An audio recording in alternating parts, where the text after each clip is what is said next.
For someone approaching Queensland from the south, Lady Elliot is the first island on the Great Barrier Reef and lies 80 kilometres northeast of Bundaberg.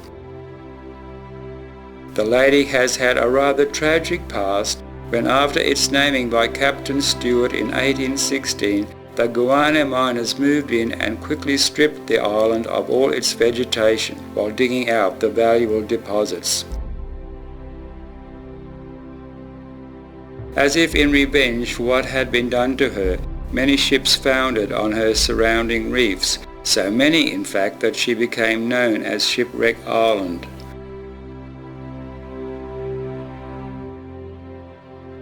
A lighthouse was erected, but the loneliness took its toll on the keepers and their families. Lady Elliot was just a bleak, windswept island that still lured ships to their deaths. Her prince arrived in 1969 when Don Adams constructed an airstrip in return for a lease of part of the island for a low-key resort.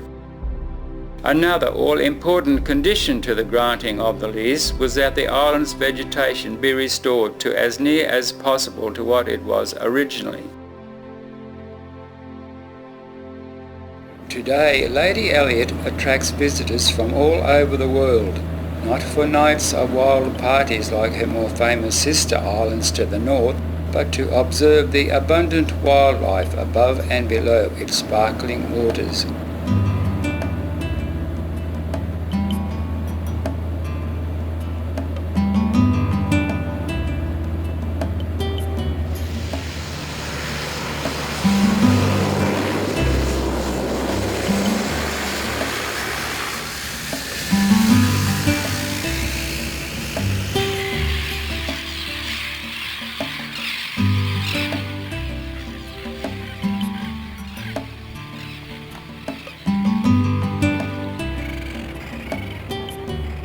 The resurrection of Lady Elliot has given the world a unique island, where the wildlife and the tourists coexist, each respecting the other.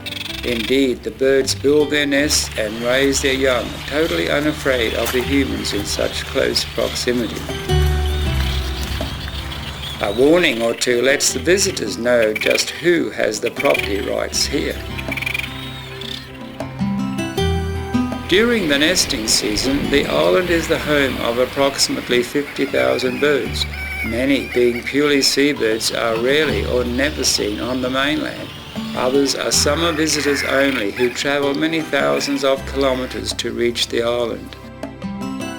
The golden plovers travel from their breeding grounds in Alaska and Siberia, as do the aptly named ruddy turnstones who constantly search the tidal flats for tasty morsels.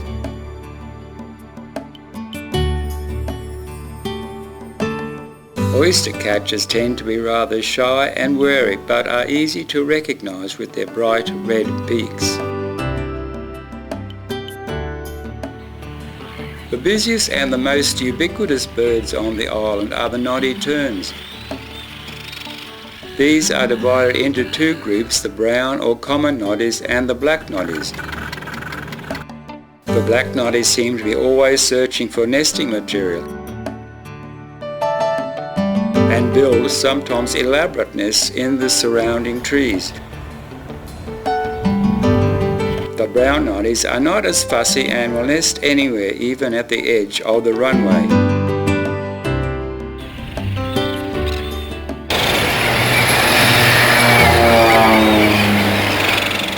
Here, however, apart from the planes overhead, danger also lies with the sea eagles, who are always on the lookout for an unguarded chick or two.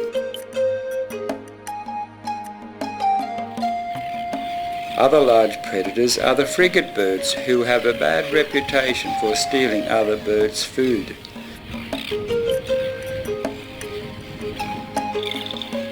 Despite this, however, they are very graceful in flight.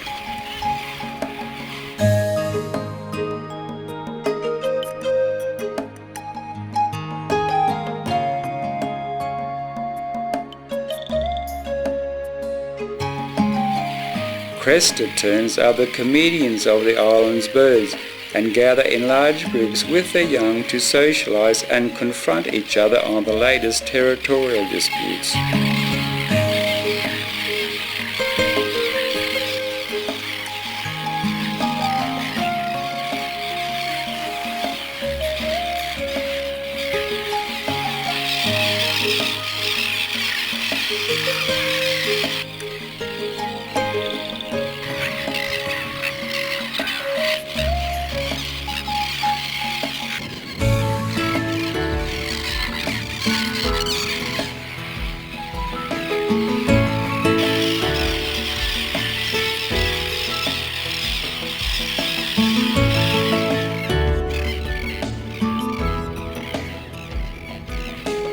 Leaving the brown booby to watch over his noisy neighbours, we cross the island to visit its special residents.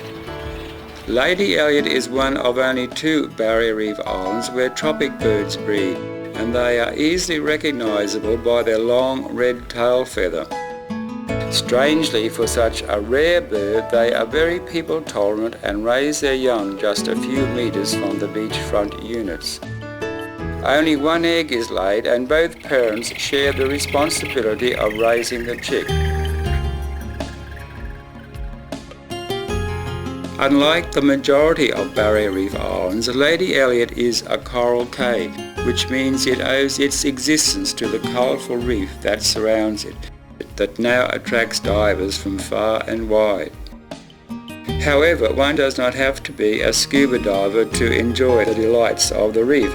For a simple snorkel or a walk about the lagoon at low tide will have the reef sharing some of its secrets with you.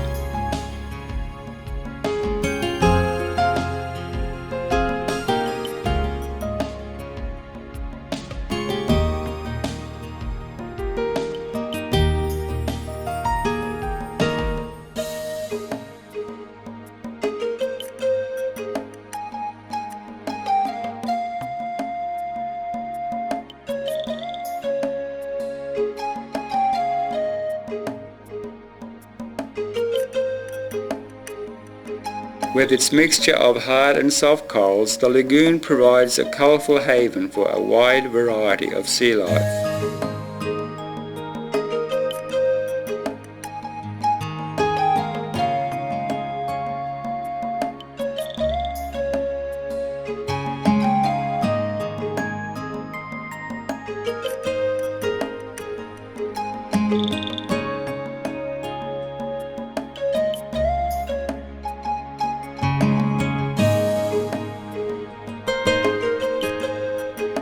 Even the fish are untroubled by the presence of humans and gather in large numbers for nibbles and a photo session with the tourists.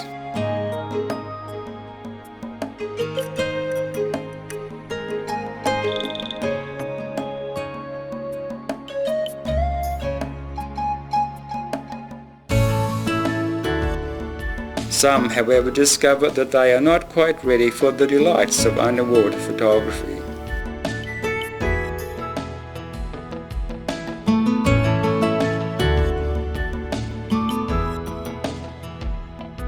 Meanwhile, back near the units, a turtle's nest has begun hatching. A daylight hatching is bad for the baby turtles as there are too many predators about. Kate has begun excavating the nest to retrieve the hatchlings for release after dark. It's about 50, yeah. I think it was down to about 50, yeah. So that's a pretty good nest. Yeah.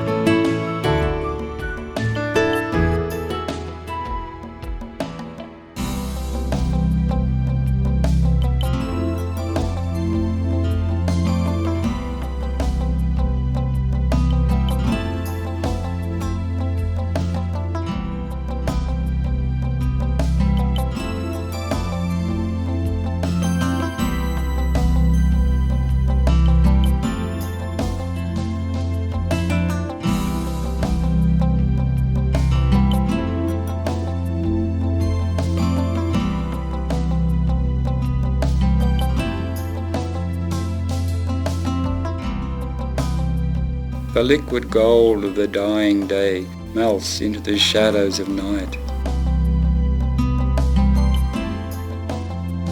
And it is time for the humans to go foraging for food.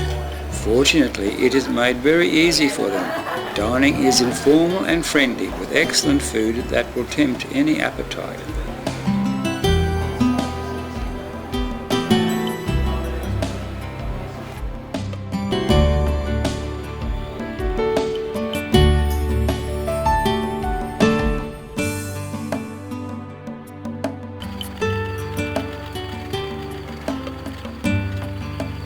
Under cover of darkness, the wedge-tailed shearwaters have arrived and are seen here resting outside their burrows.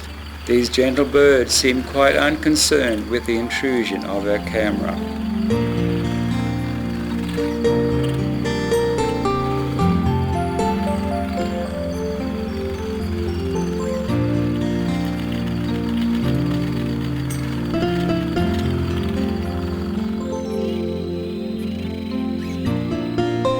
Night also means it is time to release the hatchlings and hopefully catch a glimpse of a turtle laying her eggs.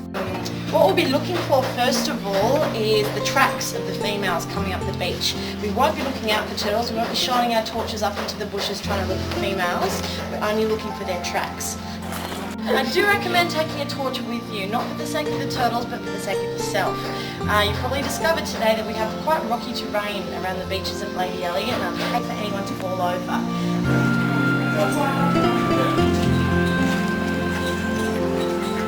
While visitors to her sister islands to the north are celebrating anything,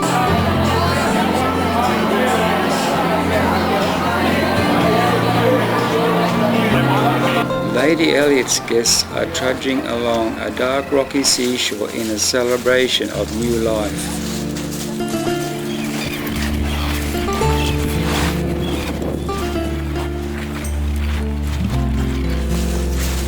As we are searching for adult turtles, we discover another turtle's nest that has begun hatching. Here we go again. Okay, now these guys were laid probably about 9 weeks ago. It takes about 8 weeks for the hatchlings to be incubated in their eggs, but it takes another week for them to hatch out and then rise to the surface of the sand. Hatchling! Here we go. Welcome to the world! Okay, now the reason we do this... There's one. Yep, we got another one there. Lady Elliot is renowned for its coral. Okay. Not like a normal sand cay or where turtles normally breed. We have a lot of roots and sometimes it's very difficult for the hatchlings to actually fight past the coral and the roots, and a lot of them will die down there if we don't actually dig them up. This is probably a good time to point out that you should keep your lights off when you're not in your cabins because the turtles actually come into the resort quite often. Oops. Welcome to the world.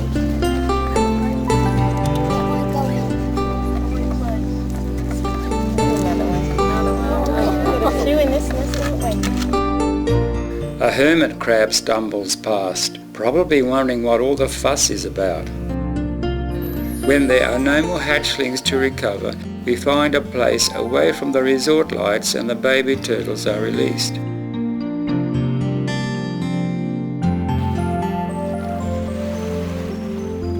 Their instinct is to always head towards the brighter spot, which at night would be the far-off horizon.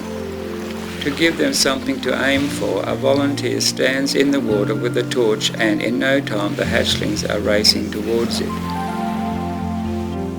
It is important that they run down the beach so they can get a magnetic fix on the island to enable them to return to breed in about 35 years' time. It is a sad fact, however, that at best only 1 in 1,000 will survive to do this.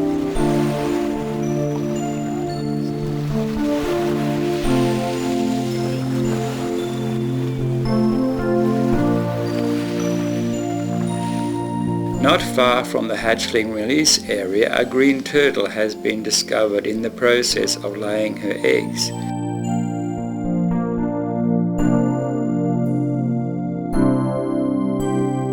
Care must be taken here as at this stage she is very easily disturbed.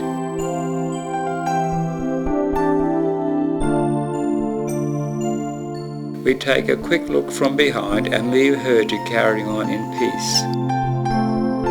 Not so concerned now is another green turtle who has finished laying her eggs and is in the process of covering them up.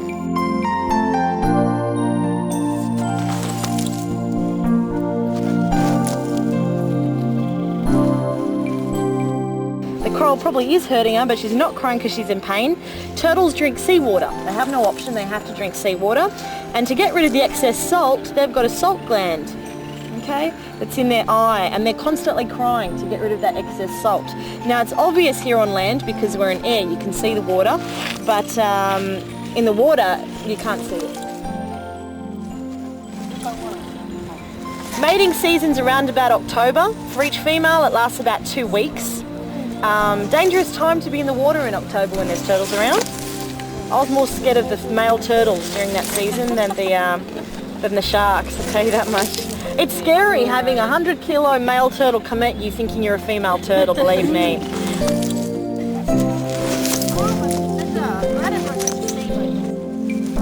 Her exhausting task is almost finished.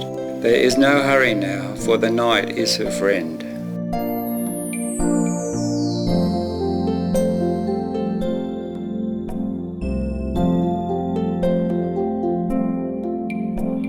A splash of colour in the eastern sky heralds the beginning of a new day for the little coral cave.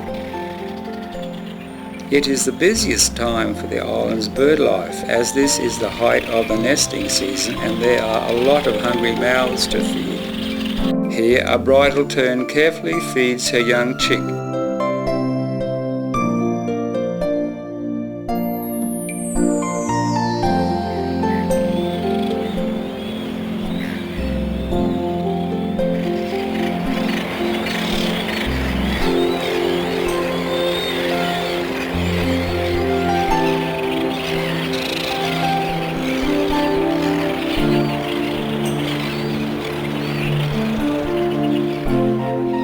This buff-banded rail is going to be busy with 3 small chicks getting restless and wondering where their breakfast is.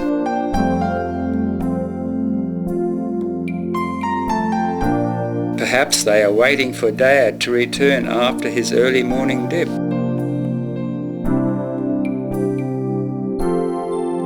A cormorant and a seagull make the most of the early morning sunshine before the humans stake their claim to the beach.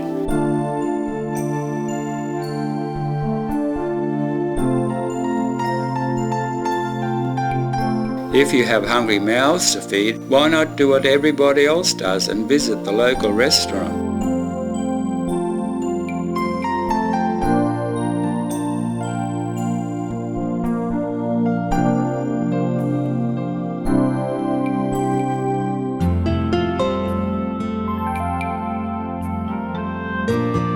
And if no one is looking, so much the better. After breakfast, it is time to contemplate that early morning dip.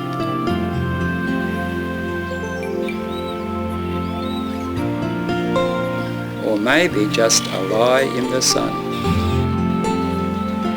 Or a pleasant stroll around the island. The pool is a good place to build up one's confidence before taking the plunge into the undersea world that surrounds the island.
The old lighthouse is still there, but its function was replaced in 1995 by a much taller tower that has now become the home of a pair of sea eagles.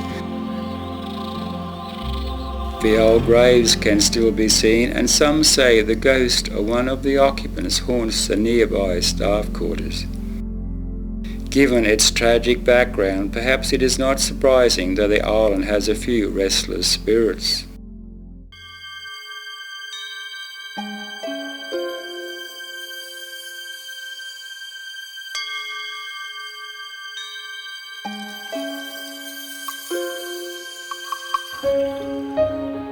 Such matters do not worry the bridal turns. There's always new guests to check out and affairs to attend to.